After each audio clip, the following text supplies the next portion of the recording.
You want a piece of me? Do I feel lucky? Well, do you, punk? Good morning, Vietnam! I love the smell of napalm in the morning. You're gonna need a bigger boat. I feel the need for speed. I wish I knew how to quit you. Love means never having to say you're sorry. You do. You'll shoot your eye out, kid. What up, film fans? Happy Sunday. Welcome to a new episode of the Cine-Men Movie Podcast. I'm one of your hosts, Juan, and I am joined by the cast, the crew. Zach? Hey, what's going on, everybody? On a Sunday, no less. On a Sunday, we are here with special guest, writer-director Gregory. Greg, how are you? I'm doing great. Great to be with you guys. Thanks for having me. Today, man, we are hanging out with you tonight. We're talking some movies. We're talking your movie. I think I might also throw some sports in there. I notice you're a big sports fan. We'll probably talk some sports as well. Greg, where are you coming from? Where are you coming from right now? Absolutely. Yeah, I'm in Stamford, Connecticut. It's about 50 minutes out of Manhattan. Nice. Nice. As every week, we are coming to you live from Oklahoma City, Oklahoma. Some exciting times here. We just got done announcing a semi-pro football team is coming to the state. Playoffs are right around the corner for the Thunder. So let's dig in. Greg, you're a big sports fan. What kind of sports do you follow? Are you kind of everywhere from there in Connecticut? Football, basketball? Yeah, so I mean, sports were kind of my life growing up. I played baseball and hockey my whole life. I played hockey through high school. I played baseball in college. I love football. I'm a huge fantasy football guy. Enormous Yankee fan, enormous Ranger fan. I love, actually, probably my favorite thing in all of sports is March Madness, which we just finished. I love March Madness. But yeah, pretty much everything. Huge sports fan. I actually very often incorporate it into everything I write in some way. There's something sports related into everything I've ever made and everything I've ever written. I wanted to say though, guys, this is one of the coolest podcast names by far. Everybody I've mentioned it to said that's such an awesome name. And I wanted to make sure I pointed that out. Juan's got to take the credit on that one. So really cool. One day it just got it. But yeah, man, I'm glad to have you on. We're gonna get into some awesome segments about the film, moments of youth, where to watch it, how to watch it. Maybe talk to you about some of the processing. Sure. Probably also talk to you about some of the influences that you've had in the business and what got you started in the business. So other than that, man, Sure. we can get ready to dig into it. Before we dig into today's interview, though, you guys can join us. Last time we talked all about our last episode. You guys can view it wherever you view podcast, iHeartRadio, Pandora, Spotify, TuneIn, Stitcher, Apple Podcast, wherever you decide to listen. We talked all about La La Land, so go back and check that out. Just a typical day. Other than that, guys, let's dig in. Zach, do you want to ask the first question? Yeah, so Gregory, as you know, we are big movie fans here. Obviously, you're joining our show to promote your new film. I guess starting off the basics, what inspired you to become a filmmaker? Was there a certain film, or did you just grow up watching movies, and that's what got you into it? Or just explain kind of your journey. Yeah, so I always loved to write from like a really young age. It was something that just always came like really natural to me, and I was able to kind of like write stories at like 5 and 6 years old, and I just loved to write. I always have, and I always have from a really young age all the way through school, and it was something that just always came supernatural to me. And I always loved film, and kind of, we talked about sports, but I was mostly picking colleges based off of baseball. in terms of what schools were recruiting me. And, when it came time to choose like what I was going to major in, I was like, well, I love to write. I knew I wanted to major in something related to writing. And I was like, well, I love movies so much. I think I want to, major in film. And that was kind of how it happened. I always really loved, watching movies I noticed that I watched movies differently than people did growing up. I paid much more attention to certain things in terms of camera movements and editing techniques and color schemes. Everybody mostly, focuses on the acting and things like that, which I obviously do too. But, I just I knew I was not a casual movie watcher from a pretty young age. And yeah. And then in college, just, long story short, I ended up getting injured. And the day I found out my career was basically over, tore my rotator cuff, my labrum, everything. Came home and it was my sophomore year, going into my sophomore year of college. And I came home and I watched Big Fish was on, which we'll talk about, I'm sure, later in the episode here, directed by Tim Burton, my favorite director. And I was just in awe. And I was upset because I found out about the injury. But honest to God, just true story. It felt like I was watching this film and I was so, I laughed, I cried. It was such a beautiful story. And then I just had this very calming sense, almost like God was saying, this is what you were meant to do. So I was never really upset about my career being over. I mean, of course I wish I could have kept playing, but I had this other thing that I loved and I'm, and here I am. Nice. So in a way, filmmaking was kind of like, maybe not like, it sounded like sports was the main one, but then like filmmaking kind of like took that over once you got injured. Man, the good thing about film is like it is like a passion project. And you, Greg, I know you sitting there, and we'll probably get into a little bit later, but like it's nothing you can just like go in doing halfway. Like you have to give your entire like passion into doing filmmaking. So even though that's kind of like something you fell on the backboard to, man, I'm sure it was tons and tons of hard work. Just like with sports,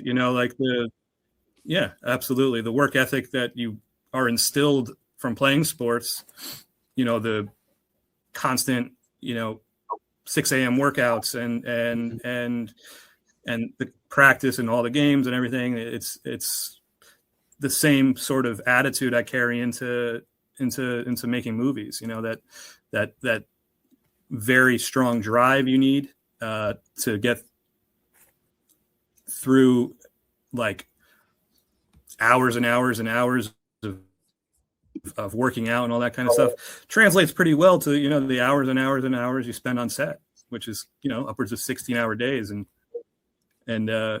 very, very similar in that regard. But the passion for sure.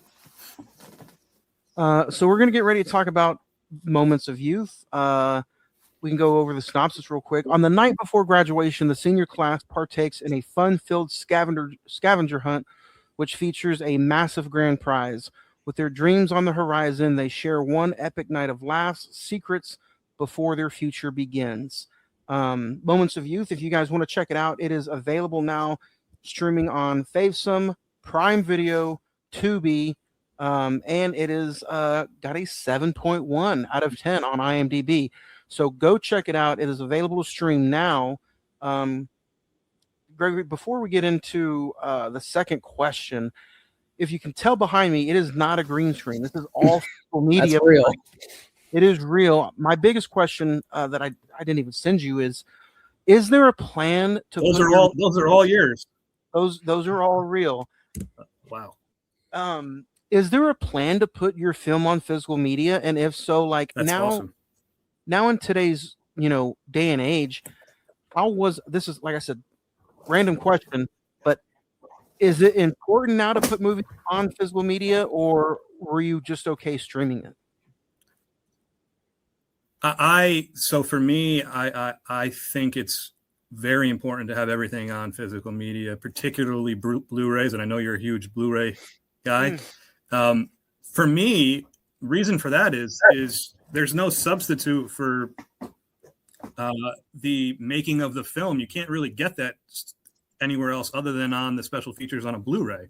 I guess you could maybe find stuff on like YouTube and interviews and stuff, but for me, like when I watch a film, I'm just as excited to watch how it was made than the actual film. I have 4 nephews and a niece, and my oldest nephew is 14, and we just started watching the American Pie franchise. And we got through the first 3, and I couldn't find the 4th one anywhere, so I bought it on Blu-ray. And we watched it, and he was like, "Wow, the quality is incredible," and it is. And also, then afterwards, then I watched the making of it. I love the 2 directors. They did the first Harold, all the Harold and Kumar movies, and they voiced it. I loved, watching it on Blu-ray but I have a pretty substantial one as well. Nice. Yeah, I always say physical media is super, super important when it comes to any kind of film and filmmaking. But that has my next question is, where did the idea of Moments of Youth come from? And how important was it for you to automatically try to hurry up and just put that on paper or type it up? Yeah. So I've always loved movies that take place in like a day or a night. And I've always loved, the classic 80s and 90s teen films, particularly John Hughes, the Ferris Bueller's Day Off and Breakfast Club, all the way up through, Can't Hardly Wait. And, some that are not necessarily in one night, but all of that whole genre, like American Pie takes place over a couple of weeks, and Varsity Blues, all those. But I knew I wanted to do something that took place in a very finite period of time. And I wanted to build it around a scavenger hunt. I thought that'd be a really fun and exciting sort of plot. And, the way I typically write is I'll come up with a concept in my mind, and then I'll just percolate with it for maybe a week or 2 weeks or even 3 weeks. And then once I get to the point where I'm like, I got to put this on paper, I'll write a very detailed outline of what I was thinking about the whole time, and I'll put it on paper. And then from there, I'll write the first draft. As I was writing the first draft, I realized I wanted to say something pretty profound. The original draft was mostly just about the scavenger hunt and teenagers having a really fun and funny night. But then I was like, if I'm going to make a movie about today, I want to say something very important.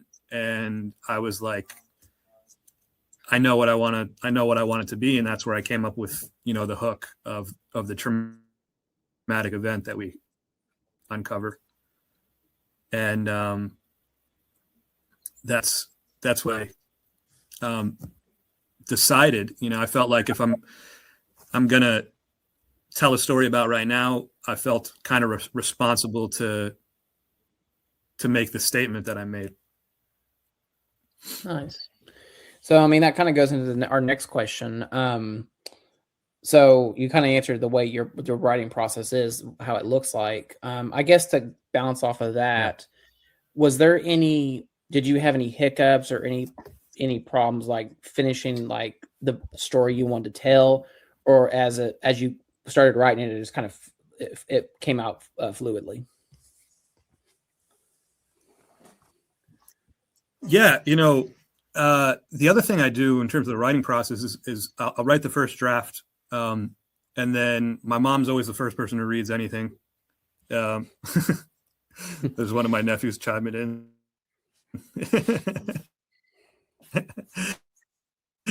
He's 7. He actually, I gotta tell you guys a story. Where I was talking about the March Madness pool, 7 people in the pool. Leo came in. He's 7. In the back himself. So I'll my mom will read it, then company will read it, family, friends. I'll do we take every single scene in the movie and lay it out on the pool table. It's the only place that could actually fit all these cards, card by card by card, all the way across the pool table. And then it's fairly archaic when you think about it, but when you see each scene isolated by itself, it helps you to on like what is happening in that one scene, and is it happening in the right place? Should it be happening later? Could you merge a couple? And we do that all the way through, and then I do a whole other draft. And then I did that actually with the edit as well. We rearranged stuff for the film. We put scene by scene in the movie, and then we were able to know if certain things were supposed to happen. So as far as like, honest to God truth is I've never actually had writer's block. Zach, to your question in terms of like, was I able to, did I have a tough time finishing? I always seem to find, like a way to get to where I want to go. And oftentimes through either watching other movies or talking to other people who read it, like I get as much feedback as I possibly can. And I take as much advice as I possibly can from many different places. I do the same thing on set. I always say that there's a lot of talented people on set. Take every idea possible that you can, which is why I'm huge on improv. And we'll talk about that definitely with John Farley particularly. And so I try to get as much feedback and as much ideas from as many people as I possibly can. And with that, I find that the story might go in a whole different direction than I even thought it was going to, which is great. So nice. And so in a way, it's kind of like, not only it's your singular idea, but when you start making it, it almost comes like a creative process, but through different other people. Absolutely. 100%. Yep. Speaking of other directors, and I just think it would be it'd be a waste to have that many talented and in this case funny people on advantage of all those resources. Nice. Oh yeah. Kind of speaking of like other directors and some of the directing the career path that you probably went down. What directors or movies probably inspired you to begin this career path?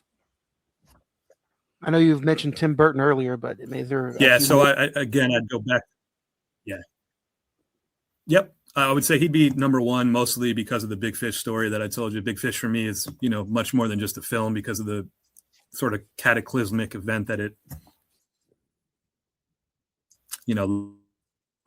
led to. Cameron Crowe, Almost Famous, my other favorite movie other than Big Fish. But I love everything. Cameron Anderson has always been my other favorite director, going all the way back to Boogie Nights and Magnolia, which I think is maybe the best written movie ever. And then, of course, Scorsese, Spielberg, Capra. I love Capra. And then comedy. I love Jay Roach. I love the Farrelly brothers, and I love John Hughes. And so many, many more. But yeah, as far as films go, those, I would say the only other one that I didn't mention, and another one of my favorite directors is Bryan Singer, as is David Fincher. But Usual Suspects was for me one of the coolest twist in any movie I think ever. The Kaiser Soze thing. So that for sure. I love thrillers. Yeah, all the 90s teen comedies and romantic comedies, stuff like Just Friends, and of course When Harry Met Sally, all those, I love all that stuff. So yeah, I'm often asked to make lists for people, and we currently have 40 plus interns all across the country at different colleges helping promote the movie and market it. And I made a list for all of them, which is about 250 long. And I just sent it to all of them yesterday. So yeah, I could literally talk, about every single one of them and how important all those movies are to me. And yeah, so.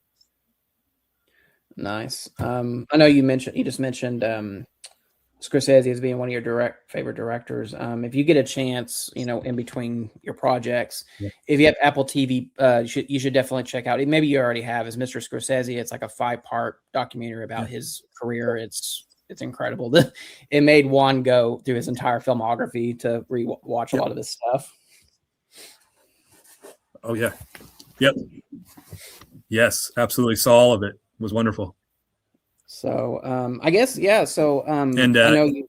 Very cool inside look. Yeah, and I liked how it went through like his early career, his time with De Niro, his like in between, and then obviously his time with DiCaprio. So it did a pretty good job at doing the whole his career. Absolutely. I know you said on the outset before we got going that you have some upcoming projects you're planning on or currently working on. Tell us a little bit about them.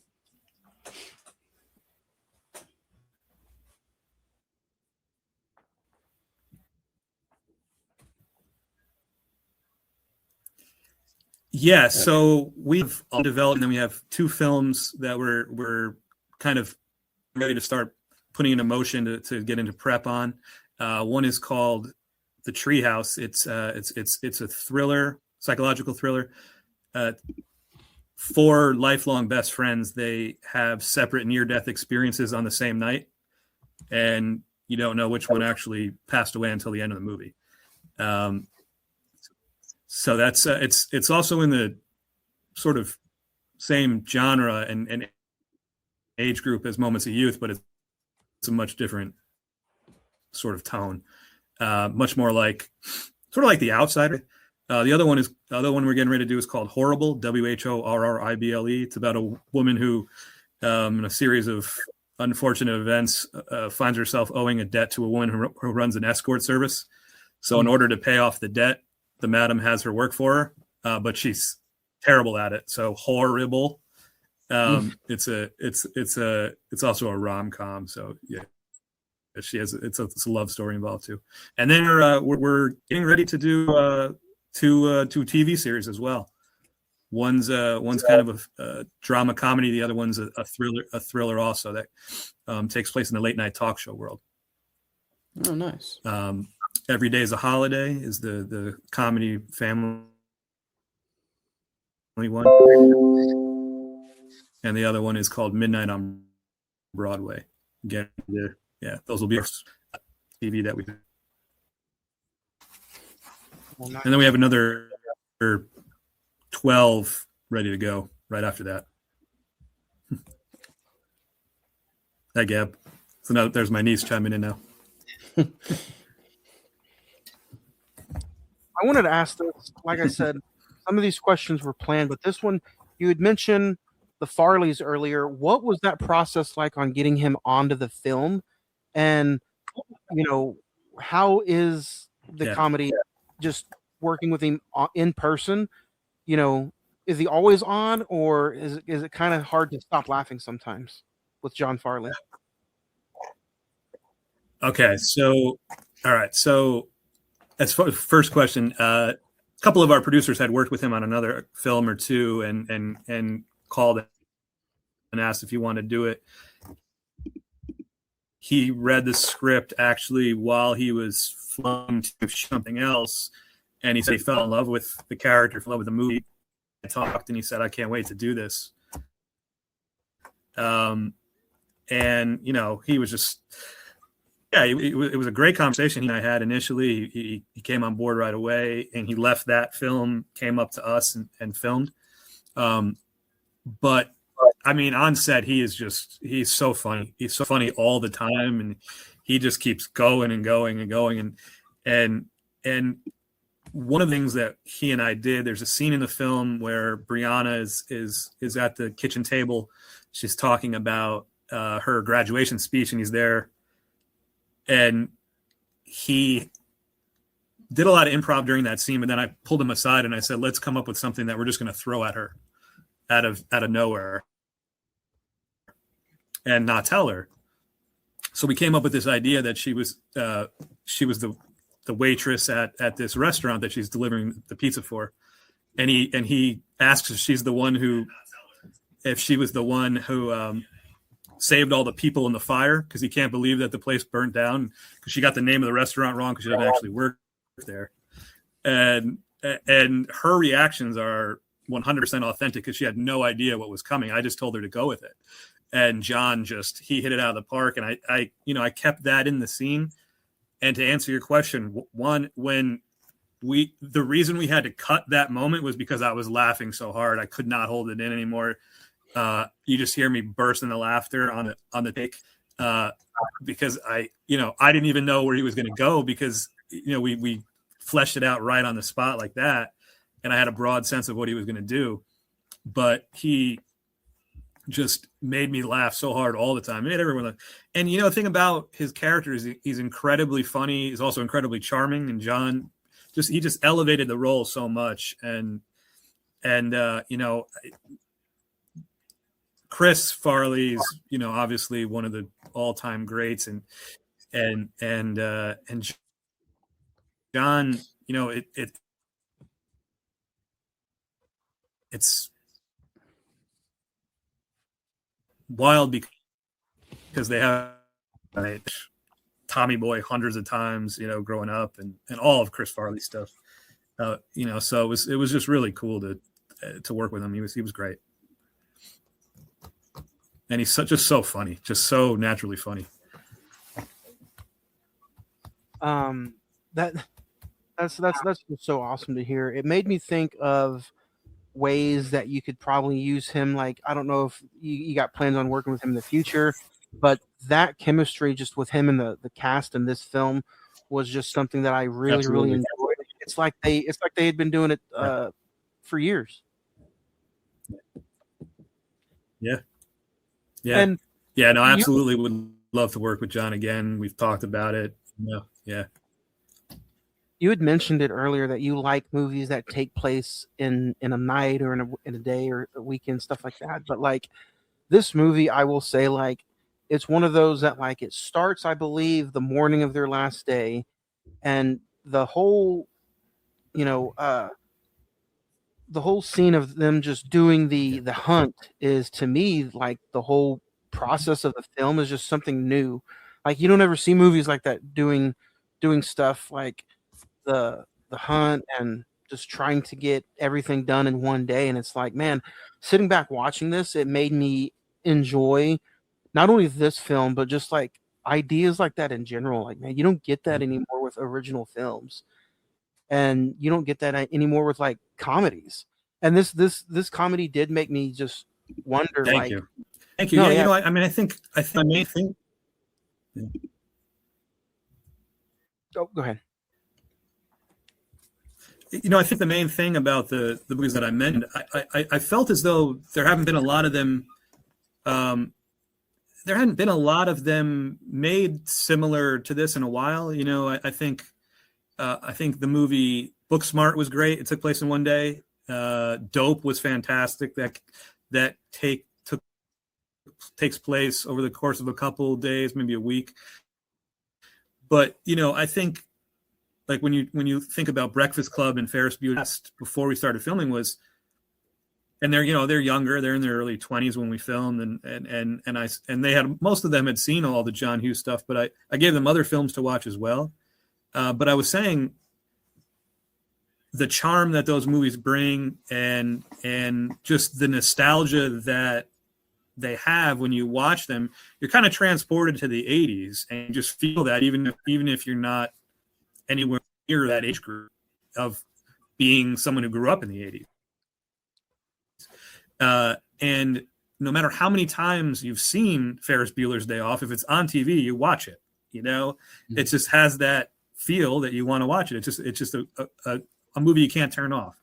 And I felt as though, it'd be pretty fun and pretty exciting to set this prize really high in terms of what they're striving for and have them do all this fun and outrageous stuff. But also, by the end of the film, you learn that, and they learn that this night was about anything but winning all that money. Right. So it's nostalgia is kind of the word that I think we felt while we were filming. And I think I felt it a lot in the edit suite. think it's something that I've heard them in terms of reviews and the feedback that we've gotten. Kind of people, are transported back to high school or college or their adolescence in whatever way.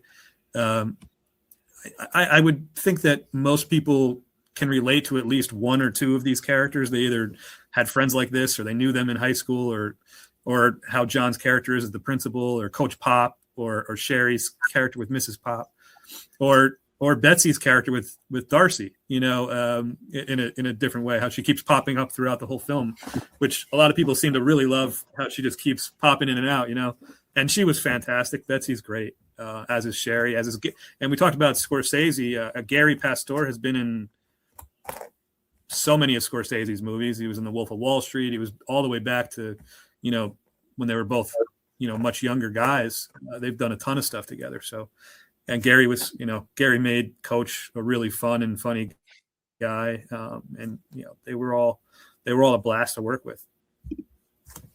So when it comes to, like, we were talking about your influences, and if I can just, working with a Farley to me is just probably a dream come true for you. But one of the biggest inspirations for me just day to day is Adam Sandler. And I recognized, like, so much. You said this movie has so many callbacks to the 80s. I feel like the dialogue of Moments of Youth is also, like, straight from the 80s. And I've thought of numerous Adam Sandler movies when I was watching Moments of Youth. Yeah.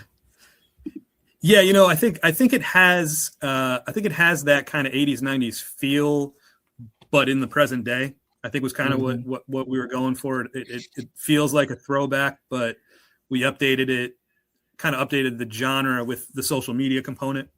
How the whole movie's like carried through Instagram and through Lauren Francesca's character Tatum. She's constantly popping in and out, giving all the updates to who's winning and what just happened, and everyone's posting on social media. Yeah, but the Adam Sandler, plan, that's what I grew up watching. We watched Happy Gilmore hundreds of times. When I was in high school, I was a freshman in high school when American Pie came out. Me and my friends, we watched it. We would watch it before we went out, then we would go out, then we'd watch it after we went out, and for months. So there are just so many great, comedic lines in that movie, and all the Adam Sandler stuff going back to, Happy Gilmore and Billy Madison and Waterboy, all of them. And I think for me, it's like, I know what works because I've watched what works over the course of the amount of movies that I've seen. So I watch so much, and I go with, I often try to tell stories, and I try to make movies of what I would want to watch, I think. And, this is something that I know I would want to watch. And I think that anybody who wants to watch a fun story that has a really nice message, I think, they can relate to it. Nice. Before we ask one of the last questions, I did want to ask, dude, I love the name Jackpot Pictures. Can you kind of tell us maybe where that came from? That's one of the things that stood out whenever we first started talking, and I saw this poster. Oh, that's one of the first popped up. Yeah. So we were actually trying to figure out the name of our company for a little while, and we were on a call, and it was, I don't know, 15 years ago or so now. And we were just not coming up with a good one. And we were on a call with an investment group, and it was kind of our first real big outside investment into one of our projects. And I was sitting next to my brother, and I wrote the words in big capital letters, Jackpot. And I didn't think of anything of it at the time. And then the next morning I was like, oh my God, that's perfect. We all love poker. I play a lot of poker. I love poker. Everyone in the company does. How did I not think of it? And then, my brother-in-law did not design the logo, the pot gold for the O, which I think is awesome. And that's how it came to be. We kicked around a bunch of ideas, but just nothing was it. And then once I came up with Jackpot, everyone was like, yeah, that has to be it. So we all love playing poker, and when I wrote it down, that was kind of the aha moment there. Nice. Yeah, I thought of like, you know, you gotta bet on yourself, and it paid off. Yeah. Absolutely. Yeah, and I think that is a big thing about directing that I love. You know, I love, you know, having to pivot in the middle of a moment and come up with the most important solution to whatever the problem is. And I love that, you know, that always, I love the idea that always falls on me, you know, because it'll always ever say directed by one person, you know, it won't say directed by, it'll only say a film by one person, right? Even though there are many people involved in it. But I love that process. And yeah, I absolutely bet on myself. And there was never a question if I was going to do that. There was no like maybe that I would get to where I'm going. And I think again, you have to be with what you have to overcome and in order to be successful. You know, that all the best athletes in the world are very confident, and they know they're successful because of that, right? And and I think it's the same thing as far as you said, betting on yourself. Sure. Good stuff, man. One of the last questions I wanted to ask is, we are very, very top 5 list driven on this show. What are your top 5 movies, man, that if you had to rank, you could watch them on repeat?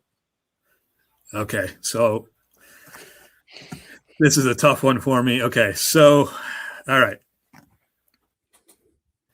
1 and 2, I talked about already. Number 1 and 1A, I can't even say, like, Big Fish is number 1, Almost Famous is 1A, but we'll say 1 and 2.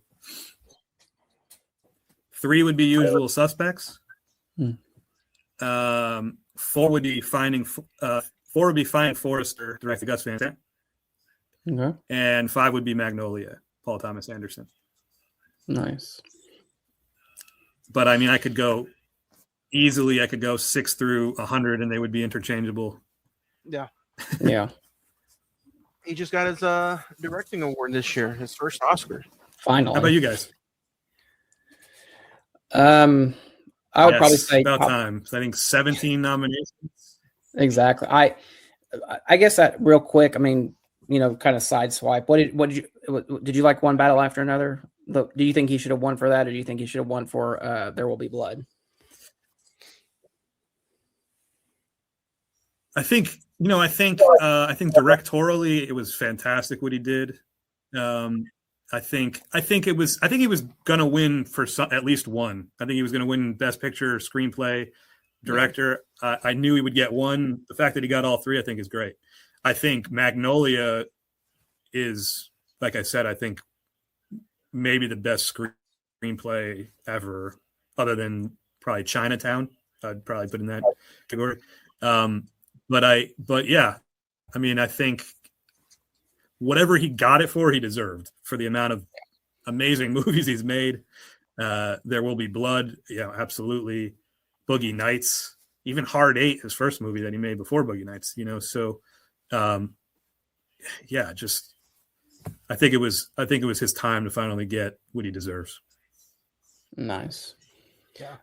But yeah, to answer your my top 5 movies, probably I'm kind of like you. I have a 1A, 1B. Probably would be Jurassic Park and Creed. The first Creed as probably 1 and 2, and then Public Enemies, the Johnny Depp Michael Mann movie, and then Casablanca, Michael and then Mann, probably yeah, sure. It would be 5 would either be Signs or Rear Window. Probably one of those 2. Oof. Awesome choices. Yeah. Rear Window. That's Hitchcock and Jimmy Stewart. Yeah. Awesome. That's a good eclectic bunch too. All very different. Nice. I'll go through mine real quick. Godfather 1 and 2, The Dark Knight, The Departed, Sure. and Scarface. Nice. There's a little genre I'm Nice. close right there. Real quick. I thought you were Dark going to Knight. do Godfather 1 through 3, and then Godfather 2, 4 and 5. Man, again, moment of youth is available now on Tubi. You can rent it on Prime Video. Is there any like we talked about earlier? Do you have a plan on putting this on physical media? If so, like how would that distribution work? So we had the pamphlet and the actual stuff that would go on the DVD has been made. I hope I hope that eventually it gets there. That's something we'll figure out eventually. I'm sure. I hope so. And I'll gladly mail you one to put in the collection there. There you go.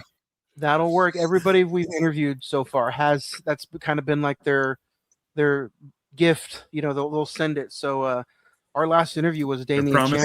Chandler. Yeah. How many have have you counted? It's a little. Have you ever counted? Yeah, it's a little over 4,000 right now. Wow. Yeah, That's great. and so Awesome. our last interview. Alphabetical. I mean, they're kind of in like their genre, like action drama over here. There's some horror over here. Yeah. Adam Sandler has his own section. He is the king. Nice. Yes, Adam Sandler does have his own section. Yes, rightfully so. Absolutely, he should. Yep. I always joke with everybody. I have more Adam Sandler movies than most people probably have movies. Yeah. You have a favorite? Adam Sandler, it's probably going to be one that a lot of people don't put up there, but Funny People. I love Funny People. Yeah, It's great. Yeah, it's so different. It's saying that word just gives me goosebumps now. So, that is definitely that was really well done. It's definitely on the bucket list. Judd Apatow did that right after Knocked Up. Was it right after Knocked Up? Yep. It was 40-Year-Old Virgin, Knocked Up, and then Funny People, right? Yeah, I have all three on DVD on Blu-ray. Yeah. Yeah, but that's a great choice. I would probably say, I mean, I have to say Happy Gilmore is my favorite, but I mean, I could go 1 through 20, and there's just so many great ones. The Waterboy and Wedding Singer, 50 First Dates. I love both grown-ups movies too. They're both so funny. Yeah. I think Click is underrated. Yeah. I think Click would be mine. Click is fantastic too. Yes, absolutely. Drama-wise, Click is great. I think he needs to do more drama. Like his performance in Uncut Gems is incredible. Yeah. Uncut Gems was phenomenal performance. Yeah. Unbelievable in that. And Punch Drunk Love. It's like so many. It's Paul Thomas Anderson again. But yeah, no. Uncut Gems. I did not see the ending coming in that. Oh, kind of like a Departed ending almost. Basically. Like I said, let's try to get this film trending. Let's try to get some of the. How are the numbers for this on like Tubi? Do you get to check that? Is that like a daily thing, a weekly thing? And what can we do to also try to like? Is there anything else anywhere else that this is streaming as far as like besides the Tubi and Amazon Prime? Yeah, we will. The studio has for international right on Buffalo 8's YouTube channel, and it's also on Plex for international, and it'll be releasing in a couple other places. We're doing a Emerson College for the film students there, and then we're doing a Q&A afterwards. And we'll probably do some other ones that's similar to that as well. I love doing the Q&As, especially young film students or people excited about making movies, that kind of stuff. But as far as the numbers go, we'll know. We'll get quarterly updates type of thing, closer towards the summer in terms of everyone the viewership. But yeah, by all means, I appreciate the support and putting it out there. The Tubi is in Australia, UK, Australia, Canada, and the US right now. And then Amazon is the UK and the US. And then there's some others that start also. Then there's a whole bunch of pretty much any major cable platform has it too. It's also on. It's also in a lot of cruise ships and hotels, and eventually, we'll start looking, some other places as well. Boats, planes, hotels. Fantastic, man. I cannot wait to, hopefully we can talk again real soon. Whether it be some of your other projects or you just want to come on and talk film with us. We love talking movies. And I'm glad we were able to talk about Moments of Youth. You guys can check it out now. Moments of Youth is streaming Tubi, Amazon Prime. Go check it out. Give it a rent and or stream it for free on Tubi. I think it's definitely one of those movies that. Can I ask you a quick question? What's up, buddy?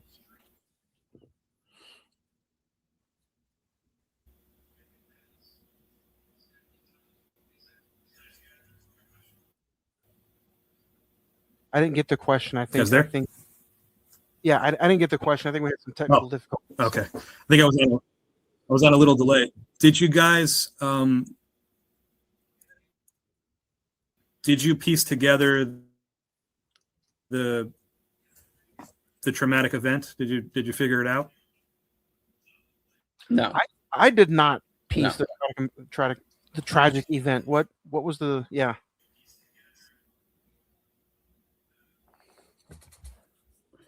I'm cutting it out.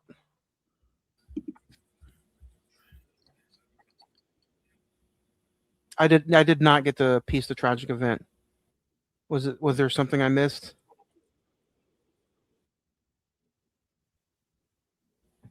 Good. No. I'm glad nobody I've ever really talked to has pieced it together. Okay. Yeah. Okay, good. Sorry. Is that something that you want to keep for maybe like a different kind of interview, or is that something that you want to put on like a special features, or? As far as the reveal, as far as how I came up with it, or yeah, like how you came up with it. I probably eventually will make it some kind of special feature type of thing where I just discuss that component specifically. But yeah, I'm glad you guys really figured it out. That was yet really fun who has, and I'm thrilled that it's happening. I just didn't know what. And that's kind of seems to be the response I get, which is good. And then obviously we reveal it in that scene. So yeah, I try to always ask that to hear people's opinions of it. Nice. So I didn't want to spoil anything, but yeah, go check it out. It's available on YouTube, on Tubi, and Amazon Prime. I do think this was a hell of an interview. Very, very fun. Hopefully we can do it again real soon, Greg. Whether it be Thanks. a different project, or if you would love to come back, guys, anytime. So I think that might be it here for this bonus episode. We'll see everybody Tuesday for Forrest Gump. That'll be live Tuesday at 7:30 on Emisawa Productions YouTube channel and our Facebook page. And then again, don't forget, download this episode, share it, like it, repost it, wherever you listen to podcasts. I think that'll do it for us on this episode of the Greg, unless you have anything else you want to add before we get out of here. No, just thanks so much for having me, guys. It's been a blast, and yeah, let me know. I'll come back whenever. A lot of fun. Don't forget, guys, check out Moments of Youth, available now, Tubi, Amazon Prime, and we'll see you Tuesday for Forrest Gump on another new episode of the Cine-Men Movie Podcast.